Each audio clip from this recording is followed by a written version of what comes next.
Welcome to the conversation on big cats, Dr. Bhatta. I met Dr. Bhatta many years ago when I first went to Nepal and started a little bit of work there with tiger conservation. At that time, he was with the government of Nepal. And then later, he got involved with the Terai Arc Landscape Project, which became one of the most important projects for conservation of tigers across landscapes. It's a pleasure to reconnect with you after so many years, Dr. Bhatta, and I'm really looking forward to your presentation. So please tell us a little bit about what you've been involved in, what you're working on, and WWF Nepal is doing with tiger conservation. Thank you, Latika. It's a great pleasure to see you again and to tell about what Nepal is doing and what we actually WWF is supporting the government of Nepal for tiger conservation. Thank you.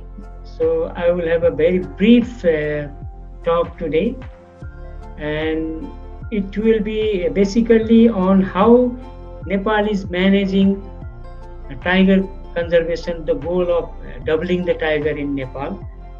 From actually 2010 onwards.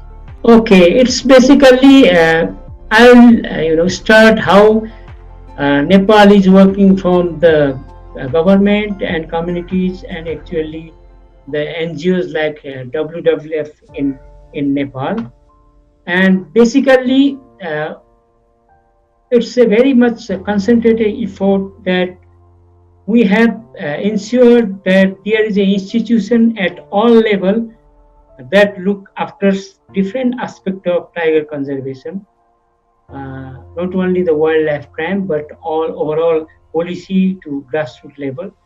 So there is a committee chaired by the Prime Minister, where we have all concerned like Home Minister, Defense Minister, Forest Minister in board, so that they can ensure tiger conservation from their behalf.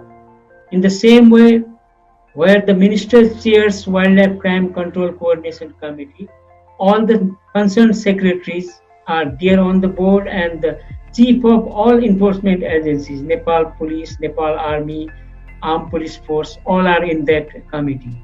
So likewise, we have community-based anti-poaching on the ground, so that the community youths are also engaged for tiger conservation.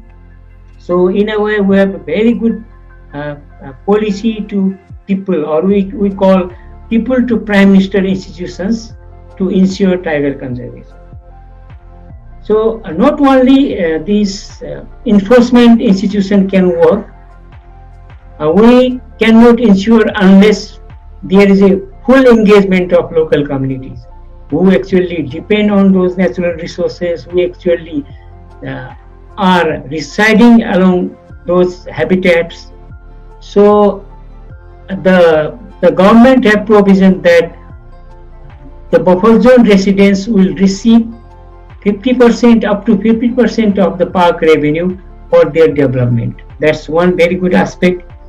And the community forest of the buffer zone or critical corridors have been handed over to the communities so that they manage those resources. They have full right to use those resources, sell those products, use the revenue of those resources. So when they are getting full benefit, they are managing their resources, they are fully engaged for the conservation initiative, including tiger conservation. And if you talk of the institution, only in the tiger bearing protected areas and critical corridors, we have more than 6,000 community institutions. So they look after different aspects. Some they are just for raising awareness, some they are actually do some actions like I mentioned, community forest users group, they plan for the their forest patches, they use them, they manage them, and there are some dedicated for anti-poaching efforts, community-based anti-poaching efforts. Some are other institutions, so that they have full ownership, and there has been a very good trust between the government and the local institutions for these initiatives. And Besides those community institutions, they have small sub-functional groups as well. So there are eco clubs in schools, some are anti-poaching, some river rangers, citizen scientists who actually do tiger monitoring or prey-based monitoring or other some scientific support to the community institutions, and the green generation actually. These institutions are basically to ensure to sustain the conservation efforts in Nepal, because these are youths.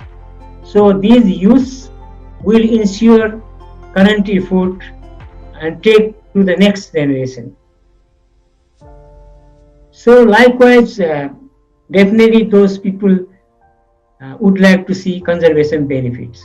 So if they realize conservation benefits, what they tell us that if we see conservation benefit, we ourselves can sustain these initiatives, ensure conservation, and we can fully engage on them. So they are doing a lot of green enterprises or homestay tourism or some other initiatives, so that these local indigenous community, mostly in our protected areas, in tiger bearing protected areas, most people are local indigenous communities. So they are doing their best efforts, putting their best efforts to get conservation benefit. Once they have ensured, they have secured their habitat, they have protected wildlife, so they are trying to get a lot other benefits. So we are very small country. Nepal is very small, so our target is also 250 tiger is our double target. We had 120 tigers in 2010. So our target is 250 in 2022. We are very close to doubling the tiger. We hope we will achieve this target. And these all efforts in Nepal, actually, as I mentioned earlier, government of Nepal is leading. Conservation organizations like us are supporting them, and the community, local community, are actually very proactively working on the ground. So communities, government, and NGOs partnership actually is a key to success of all these conservation efforts in Nepal. With this, I close my brief talk. If you have any questions, please.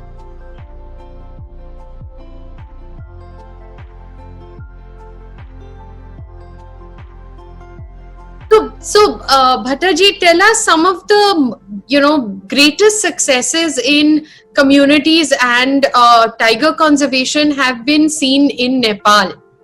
Yes. Can you give us some examples of these, please? Well, tiger. If you take the case of Bardia National Park itself, tiger population went down to 18 tigers in 2009 after the insurgency, and the critical corridors linking Katania Ghat Wildlife Sanctuary, India and Nepal was almost very severely degraded. So with the community and government and this NGO partnership, the tiger population have gone 78 now in 2018, and of these 32 tigers are moving through that Khata corridor to Katania Ghat Wildlife Sanctuary. So the community have also secured the very much critical corridors, and they have established homestay there. They are fully engaged, and all the tiger monitoring work in Khata corridor is being done by community youths. Fantastic. And so tell us, how much difference has it made to the economy of the region by having locals in, having homestays and doing other things connected with tourism? And now the important question is, with the COVID situation, with tourism going less, what impacts will that have? Will the people continue to wait? Will they have the patience? Or will it lead to people again reacting to wildlife presence? This very, very good question, and very, the tourism was main industry for Nepal, So we have a lot of visitors from abroad. Even domestic tourism was going very fast in Nepal. Uh, Bardia was speaking almost 40% of the visitors used to see tiger in Bardia. So last Amazing. years Bardia was quite high, and Chiton as well. So there are a lot of tourists. But after COVID situation, the revenue of the park has gone down. The homestay business is almost closed. Job, you can understand, job of thousands of those engaged in tourism business are jobless, so no income. And there are little pressure now. Because of that, people are now entering the park and corridors to earn, they may use forest resources. So there is a big threat in one side. And how to boost up economy again, how to engage those, how to, revive those homestays is a big challenge for us. So we are thinking to revive them, at least to support them, so that they can, they will not, go to normal, but they can use with some safety measures. We can promote domestic tourism. So we are talking to the government, we are talking to our partners that we should put our best effort. So, Bhattaji, also going to other species, because with Nepal, we've talked a lot about the tigers. What is happening to leopard populations now that your tiger populations are rising? Because in India, we find when there are a lot of tigers, the leopard is affected by that. We don't have a simultaneous increase in both. So what is the news on your leopards? Well, in tiger bearing protected areas, I cannot say for sure, but in mountains, leopard population is growing throughout the mountains of Nepal. So there are a lot of leopard human conflict cases in Nepal, even in Kathmandu Valley, around Sivapuri National Park, and around the all other forests. We have the leopard population is growing well, but I actually cannot say about the tiger areas. Okay, you don't have, and can you also tell us from your experience in the government? You've done a lot of absolutely fantastic work for rhino conservation in Nepal. And the rhino conservation and tiger conservation areas have been overlapping for a large part. With this increase in tiger populations, has it helped the rhino populations also? What is happening?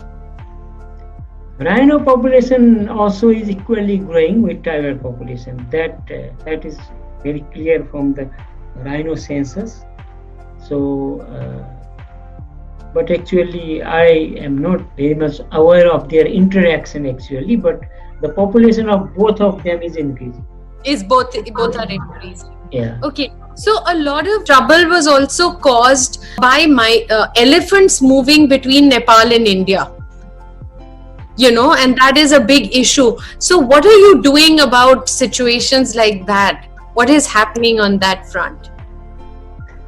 That's one of the big challenge for us, because actually Nepal's forest is now not enough for elephants, except Bardia. Bardia, because of the Bawai Valley, we have a one pristine Bawai Valley, so that they can use that valley. They can frequently move to Katanya Ghat Wildlife Sanctuary as well. But in other areas, in Chiton, Parsa, it's getting big problem. So there are a lot of human elephant conflict cases also. Some, more than, by elephant alone, more than 70-80 people have been affected in last 20 years in that area. Wow.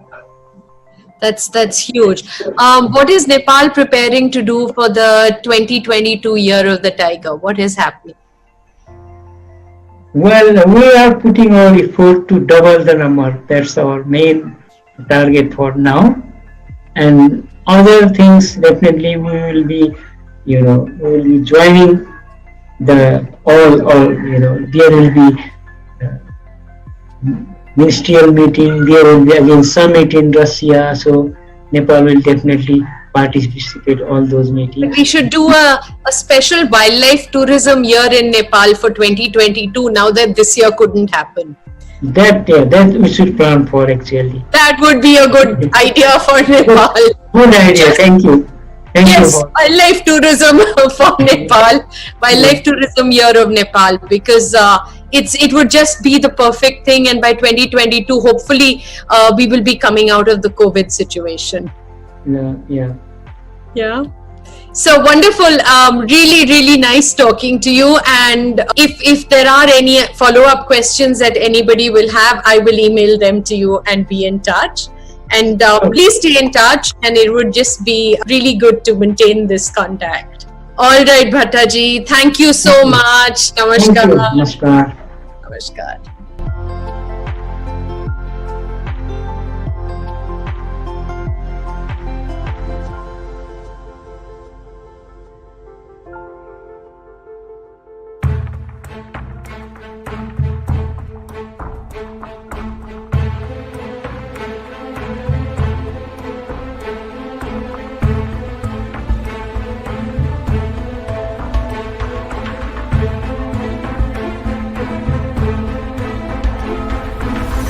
Right now, during the COVID situation, we had 2 or 3 projects. One was the most important, it's called a tippy tap.